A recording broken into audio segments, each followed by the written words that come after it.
Pag tumutulong kayo sa mga taong hindi makakasukli, makakagante, Diyos ang nagbabalik. Diyos ang bahala magbalik. Pero pag nanglalamang kayo sa isang taong hindi makalaban, walang lakas para pumalag, Diyos ang sisingil. Laging may balance.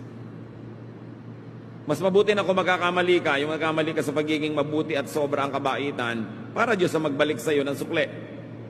Sasabihin sa iyo ni Lord, oy, sobra yung naibigay mo sa mga yan, eto, babalik ko sa iyo. Kung kulang, di ikaw ang sisingilan, mahirap yata ang Diyos ang maningil sa iyo. Nagpakatalino, mga kapatid. So, tama yan. Ang ganda ng sermon ni Father, guys. So, kapag tayo tumutulong sa kapwa natin, wag na nating isumbat. Yan. Gawa lang tayo ng tama, tapos Diyos na ang bahala.